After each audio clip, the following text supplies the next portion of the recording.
magtataas ng pamasahe ang ilang grupo ng tsuper sa air-conditioned jeepney na may biyaheng Makati, Taguig at Pasay. Ayon kay Calando Marquez, pinuno ng transport group na LTAP o Liga ng Transportasyon at Operators sa Pilipinas, nagkasundo ang ilan sa kanilang miyembro na huwag ipatupad ang 1 peso provisional increase dahil sa device o embensyon na nakakabit sa kanilang mga sasakyan na nagpapatipid umano sa konsumo ng krudo at iwas polusyon, kaya naman kaya pa umano nila ang kasalukuyang presyo ng produktong petrolyo.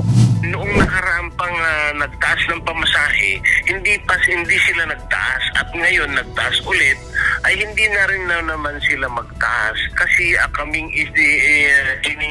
in-install yung pampatipid sa krudo, pampaalis sa pollution na gadget, kaya kaya pa naman daw nila i-absorb at una nakakatulong daw sila sa ating mga kababayan na maliliit ng sweldo. Sa mga tuwid, ayon kay Marquez, mananatili sa 13 pesos ang pamasahe sa naturang biyahe ng mga air-conditioned jeepney. 13 pa rin. Na dapat 15 na ngayon, 16 na, ay hindi sila nagtataas. Kung saan naabot ng libu-libong pasahero ang makikinabang.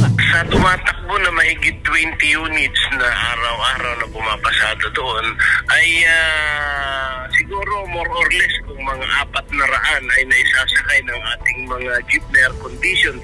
So kung yan ay merong 20, ay umaabot siguro ng mga ilang libo yung ating mga natutulungan.